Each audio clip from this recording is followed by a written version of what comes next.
Welcome to SportsBeat KC, the Kansas City Star's daily sports podcast. It is Friday, April 9th, and I'm Blair Kerkhoff. Tonight, a new season for a new team begins. The Kansas City entry in the National Women's Soccer League plays its first game in Portland, Oregon. The opponent is the Portland Thorns and first game of the NWSL Challenge Cup. On today's show, we talk KC NWSL, or WOSO, and Sporting Kansas City with Aly Trost and Shaun Goodwin. Aly joined SportsBeat KC for the first, but not the last time, and shares her expertise. In addition to working at WHB Sports Radio 810 as an on-air personality, she is the station's digital and social media manager. Aly also works in television and is host and reporter for the KC NWSL team. We are grateful to have Aly join us. And you know Shaun, he's been covering soccer for the Star for a couple years, and you can find his coverage of the NWSL team and Sporting Kansas City in the Star's print editions and on kansascity.com. On today's show, we preview the NWSL team and what we've learned about them throughout the preseason. After a break, we pick up the conversation by discussing the latest sporting addition, Kaveh Rad, who's been part of the franchise's academy. So let's get started talking soccer with Aly and Shaun. Well, look who is joining our little SportsBeat KC podcast today. Aly Trost is here. Aly, it's great to have you. How are you? I'm doing well, Blair. It's great to be here with you all. Better to see your faces in this setting than just scrolling across the little Zoom press conferences we're all on each week and looking to see who's all there. Definitely miss seeing you all in person more, but thrilled to be joining you and talking some KC WOSO and, of course, some Sporting Kansas City. Yeah, likewise, Aly. I really have, it's funny, when we get together in press conference settings like at the Chiefs or in college, at Missouri, KU, K-State, we always grouse about how, what are we doing here? And I got so much else to do, but I really do miss that. I do, and hopefully we'll get back to those days here pretty soon. And let's take this moment to reintroduce Shaun Goodwin. Every podcast we have about Sporting Kansas City and soccer includes Shaun Goodwin, who has covered the sport for the Star. Let's jump right into it. We are in full disclosure. We're recording this on a Thursday afternoon for a Friday morning post, and later tonight, Friday, the Kansas City, the WOSO, I like calling them WOSO, KC, NWLS, whatever you want to call them. They've got their first game. They're playing the Portland Thorns in the Challenge Cup. Listen, this is a tall order. I know earlier on Thursday we talked to Hugh Williams, the coach. He kind of dismissed the notion that, look, we're playing whoever's on the schedule. It's it could be anybody. It just happens to be Portland. And then Amy Rodriguez said, "Hey, this is a tall task, playing Portland." So, what's the expectation, Aly, going up there? The team's already there. So, what's the expectation for WOSO in their opener? It's a new team. It's a brand new season. I know there's going to be some nerves and some first game jitters. What's your expectation for this game? Yeah, I mean, I'd say that the expectation for me personally would just be to see this team go out and really try and implement successfully the concepts that they've been working on this entire preseason. Hugh Williams has talked a lot about what this team is going to strive to do, their style of play. In his press conference on Thursday, said that was their goal. They are looking at the ways that Portland is going to play, kind of that diamond in the middle of the field, which opens up the wings. They like to send their fullbacks forward, have them interact with the midfield and create plays out on the wings to then drive the ball forward, get it across, and create opportunities for the forwards in the attack. So look for them to do a lot of that. But as far as just kind of that, first game, it's a big storyline. It's the start of KC's inaugural season. There's so much excitement from the fans. And like Amy Rodriguez pointed out, which I thought was really good, mistakes are going to be made. It's not going to be a perfect game by any means. It's the first game of the season. But I think overall,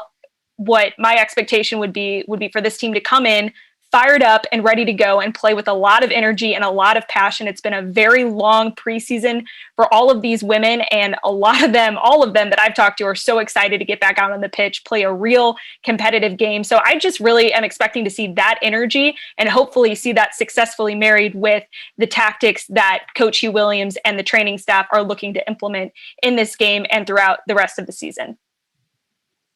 Well, one thing that's true is that a team playing its first game as a franchise, it's a blank slate, right? They get an opportunity to form their identity here. And I enjoyed listening to Hugh Williams as well when he left his sport to compare the team to a game that he saw earlier this week in college basketball when Baylor defeated Gonzaga for the national championship. And I was at that game, and following Baylor this season, they were just tenacious on the offensive boards and got all the 50-50 balls. They just outplayed, out-hustled, out-toughed Gonzaga. That kind of style makes sense to me. It can translate to the pitch as well, Shaun, can it? Yeah, before I get started as well, I'd just like to say I was too busy talking about myself at Kostosi's podcast, but very happy to have Aly with us here.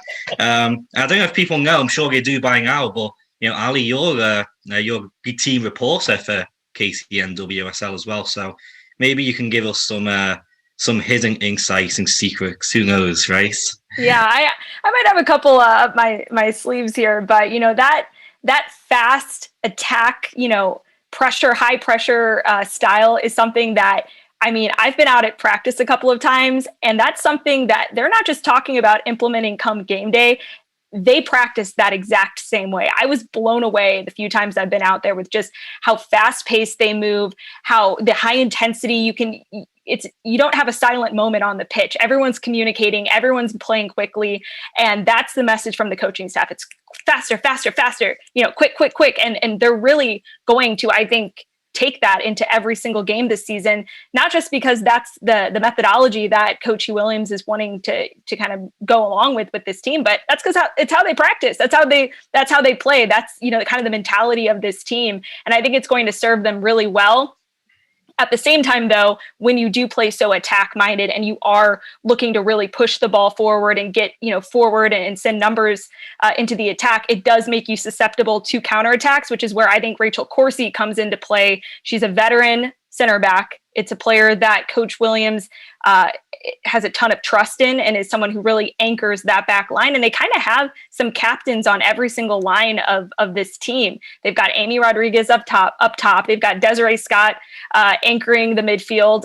She'll be out with the Canadian national team for this game, but she's someone that they'll rely on for veteran leadership in the middle of the pitch. Lola Bonta, another player who maybe not a veteran in the sense that some of those other players are, but she's got lofty goals. She's a very vocal, competitive player. I really enjoyed watching her interact with the team out at training. And then, of course, Rachel Corsi on that back line. And Shaun, this is something, when it comes to the goalkeeper competition that I think we were both maybe not totally surprised about. I was at least a little surprised just because it's kind of hard to tell how that goalkeeper competition is going, just at least in watching training. But Abby Smith, that's who they're going with. And she beats out the veteran and Nicole Barnhart, aka Barney. So that'll be interesting to watch. But they seem really high on the way that she plays and how that will work with what they're looking to do out on the pitch on game day. Yeah, and if I can just build off that before you jump back in, Blair. Everything you said is right there, Aly. And I would say, I was lucky enough to get out to watch the K-State game, K-State versus KC NWSL last week. And that was my first look at the team in person. And as Aly was saying, it's constant fast attack, fast movement. The ball was always moving. You see a lot of teams, they may slow down the ball. They want to get players back into position. And obviously, K-State and Portland, it's a college team versus an NWSL team. It's a different challenge altogether, but you can still see a lot of the tactics and a lot of what KC is looking to do implemented into that game. And one of the things, like you said, Aly, was, of course, that can leave teams a little bit open at the back. That can leave KC open when they're attacking at such a high pace. But it was good to see just how organised that backline was. where if one of the wing backs were attacking, I know Kristen Egmonds was kind of the main player going forward for that game. The other three defenders, it was led by, of course, Rachel Corsi, and she had Kate Delfava next to her. They would all shift across as a back three, and they weren't leaving those spaces open down the wings where those players were, bombing forward. And of course, 4 defenders versus 3 defenders, that is a difference. But it's not like they were vulnerable. And a lot of those times too, again, K-State, because they could barely get out of their own half anyway. But Gabby Vincent as well, she came in for Desiree Scott, who's going to be away on international duty for this first game. Gabby Vincent came in at the 6, and she picked her times really well to stay back and back defend, make it not a back 4, but she was there to help. And she was really good at picking her times to go forwards and help the attack as well. So just watching how the team is already gelling, they're communicating well, it's a really positive outlook going forward into their first real competitive game.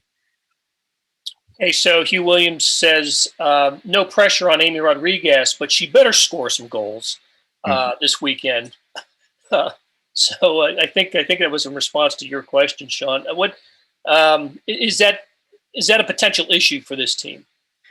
Yeah, today she's getting number 9, right? That's who you're expecting to score the goals. Not only is she the number 9, but it's Amy Rodriguez. I mean, she's a 2-time Olympic gold medalist. She's a World Cup runner-up, and of course, that was the start of the 2010s. But still, she's the team captain, and she's still got in her locker. She's still got that talent and ability in her locker. And through the preseason, I'm just trying to recall now. I don't believe she scored against KU, or I know she didn't score against the Orlando Pride. So she scored 1 goal against Orlando City FC, it was the semi-pro team, and then she scored 1 goal against K-State. But that K-State game I watched, she hit the post. There was a chance where she was through on goal. She's about 12 yards out, and she almost seemed stuck between 2 minds of whether to pass it or cross it. She did a little bit of both, and it just went wide. She was kind of snatching her chances a little bit. And I'm not sure, your number 9, your captain, not what you want. And I asked you about this after the game, the K-State game, and he said, yes, she scored, but she could have had 3 or 4 goals. So, when you're heading into competitive play, it's one thing doing that in pre-season. You can't do that in actual games, right? When the difference between 3 and 1 points, or 3 and 0 points even, can be those little chances that you can't be wasting them. So, yeah, Hugh's asking for more from her, as we heard during the presser. Amy, when I asked her, she said that she's happy with that responsibility. She wants that responsibility on her shoulders. So it's a matter now of seeing how she responds to not that criticism, but that push from her coach, so to speak. And if she comes out now in this first competitive game and puts her legs into action. And it's even more than just Amy Rodriguez, right? Like, of course, she is, like you said, Shaun, she's the 9. She is the one that they are relying on to score goals. But I think in general, Hugh had really been looking for a bit more refinement on that final touch, that final decision, whether you were going to shoot it or make that, like slot it into one of the corners, or really just seeing more from the forwards and even the midfielders in some situations in the final third and in that final moment in front of goal. The buildup has been fantastic with this team, watching a lot of the ways that they've been able to move the ball up the pitch and create opportunities. There's been no shortage of those. Like you said, Amy had a few missed opportunities, Shaun, hitting the post, hitting it wide. But when it comes to that final play, you have to be able to step up in that moment and give your team the competitive edge by putting goals away early. And this will be a great test against an excellent Portland team that will be without a lot of key players. So they're not getting the Portland team that, maybe they would have preferred to get to really see where they're at, because they're going to be without, some of the players that make them that elite team. Crystal Dunn, one of the best players in NWSL, Becky Sauerbrunn, just to name a few that will not be there, Lindsey Horan as well. So they'll be without some of their best talent, but still a really good team. And I did like what Hugh said on Thursday, where he was like, look, I'm going to say every single week, no matter who we're playing, that we're playing against a really good team. I think that's a great mindset to go into. You never want to look past any opponent, but this is an opponent that, regardless of what you're just saying, you don't want to look past anyway. Yeah, Blair, sorry. I know we're going to talk a little sports in KC as well. So just while I was going to mention about Portland's, missing some of their top players, so I'll kind of jam it in now while Ali kind of brought it up. But yeah, that's exactly what I wanted to point out, in that the Portland team that we see tomorrow is not going to be the Portland team we may see later in the season, unless, of course, it's during the Olympics, then it'll be the same. But I think that too, in that Kansas City right now, it may not have some of the huge names guys being called up to, national teams. Obviously, there's Desiree Scott and Jordan Lishko just Mariana Lara of Argentina. But as a whole, the team, it doesn't have that many players who are going to be missing when players are being called up for international duty. And then, as Ali was saying, with Portland, you're missing the greatest international goal scorer of all time, and Christine Sinclair. You've got, in my opinion, who will be a future Hall of Famer, Lindsey Horan, former KC captain and current US captain, Becky Sauerbrunn. It's players like these, when they're being picked out of the starting lineup, and that's what I wrote about today for my story, about how Kansas City can take advantage of that. Huge pool being picked straight out of the starting lineup for Portland. Yes, it's a baptism by fire, as I called it in the presser, heading into Portland, facing this Portland team and the team's first ever game back in KC. But it's also a good time to play them right now, because those players as well. Okay, so the game is at 9:30 p.m. Central on Paramount Plus, streaming on Paramount Plus. I think that's the case for all 4 of the Challenge Cup games for WOSO. That is the network where you'll find those. After Friday, the next one is April 20th at Chicago, and then the home opener Monday, April 26th. Against the Houston Dash, also part of the Challenge Cup. Okay, let's take a break here, and when we come back, we will talk a little Sporting Kansas City. Back with Aly Trost and Shaun Goodwin on SportsBeat KC. We are talking soccer in Kansas City. The women play tonight at Portland. The men, Sporting Kansas City does not play until April 17th, their season opener against the New York Red Bulls in New York. But they continue to make news, and one of the latest developments was the elevation of Kaveh Rad. I hope I'm pronouncing that right. I always have to end up saying something like that to when I refer to several players on Sporting's team. But Kaveh Rad to the first team, and he comes from the academy. And I'm fascinated by the academy and how Sporting Kansas City has used this program and has made it work to its advantage. Mm-hmm. Shaun, tell us a little bit about him and what's the expectation for Kaveh Rad. Yeah, so with him being elevated up to the first team, he is now the 5th centre-back rostered on that first team. Before I get started, I do have to give a shout-out to our editor, Jeff Rosen. I wrote about Kaveh Rad earlier this week, and his headline was "That's Rad, man." And it's just I was wondering if that was you, or I was like, "That's clever." I read that. That was good. Yeah, that was Jeff, not me, so I can't claim that. Also, give him a shout out.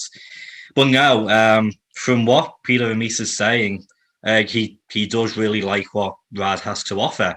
He's been down with SKC2 now for the past 2 seasons, and I think he played 38 games, started 34 of those, and he's always just been a presence back there. Always hearing about him. I feel like he's always been on the cusp. But from what Peter's told us about him, and, I've seen a little glimpse here and there just from watching SKC2. Commanding centre-back, isn't afraid to make his voice heard. If he gets that confidence for the first team, that's great. And again, just, quick reaction. He's either tall centre-back, he can get up, he can win those headers, he can fight for the ball. as I was saying, he's the fifth centre back on the team, and I assume he will be down the pecking order. But it's not really much of an issue to have that kind of depth, right? And he's only 19 years old, so it's not like he's going to be jumping straight into that starting lineup. But as we head deeper into the season, if KC does make a US Open Cup, that's a whole kind of thing. We have the Leagues Cup in late summer. As that kind of fixture congestion comes into play, I can see him at least getting a couple of games this season. He's been called up for a reason, and it's not just to practice with the first team.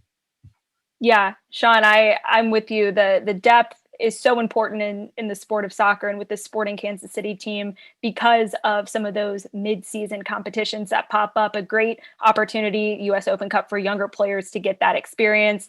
Kaveh Rad's a player I don't know why I go with like the Kaveh Rad, I kind of use the same pronunciation there. Kaveh Rad. That's just how I say it with my accent. I know. I'm emulating you. I'm just going to start talking like you and Hugh here in a little bit. But but no, he's a player that Vermees gave him a lot of praise for his instincts. And really, when players get called up from that USL level to the first team, it's trying to see how long it takes them to get acclimated with the speed of play. So Sporting implements the same system all the way down the line. And the only thing that changes as they advance through the academy and through the Sporting Kansas City pipeline is the speed of play and the level of competition that they are playing against. And so Vermees had some good things to say about the way that he was getting acclimated in that area of the game, which is always a good sign. The quicker a player that can kind of pick up and just jump right in and not miss a beat with that is usually a good sign.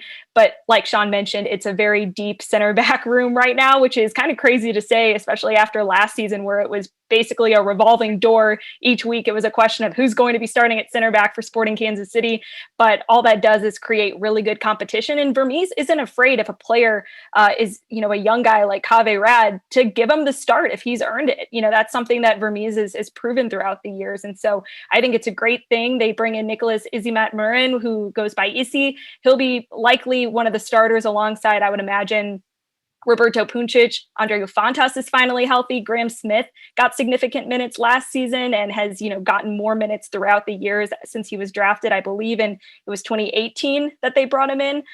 So that's a really crowded center back room with a lot of talent, and that's a really good thing for Sporting Kansas City, who struggled immensely on the defensive front last season. So I think it's a great call up, and there's a lot of young talent on this team that could, I think, surprise some people with Sporting Kansas City. I don't think, from what I've been reading, they're projected to have, this first place in the West finish again this season. But I think that, that kind of depends on how much they're able to get out of some of these young guys and if there are any surprises that aren't on anyone's radar right now.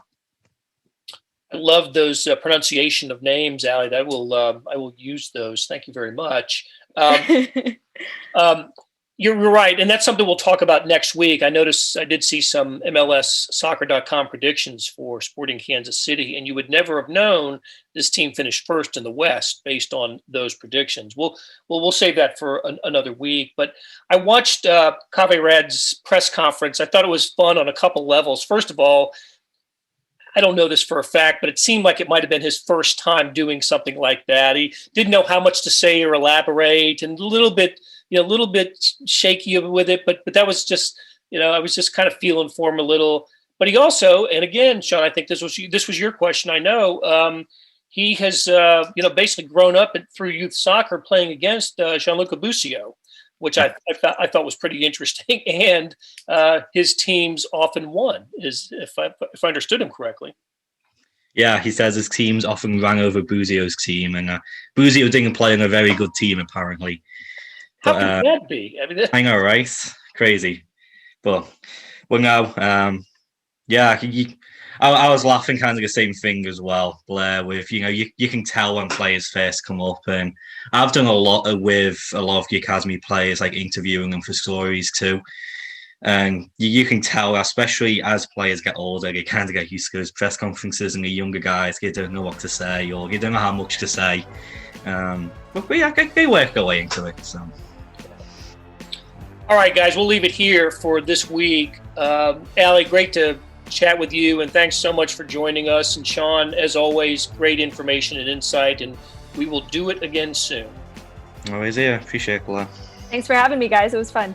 That'll do it for today. Thanks to our SportsBeat KC production staff of Derek Donovan, Beth Welsh, Monty Davis, Jeff Rosen, Chris Fickett, and Savannah Smith. A tip of the cap to Aly Trost and Shaun Goodwin for stopping by and talking KC WOSO or NWSL and Sporting Kansas City. Hey, we've got another deal for you. You can subscribe to Sports Pass for 99 cents a month. That's right, 99 pennies a month. What's Sports Pass? Well, it's the Kansas City Star sports section online. You get all the stories that are in the print editions of the Kansas City Star, plus much more that appear only on the Star's website. After 3 months, the deal auto-renews at $5.99 a month unless you cancel. It's a great time to subscribe. The Royals are off to a hot start. Our local colleges are always making news, and of course, as you know, it is never not Chiefs season. So how do you get it? You go to kansascity.com/sportspass2020. That's kansascity.com/sportspass2020. You want more than just sports coverage? Check out the entire Kansas City Star product. Sports news, features, commentary, and analysis, the whole thing. You get all the stories written by my talented colleagues, plus additional national sports news and business coverage with the e-edition. Love that e-edition.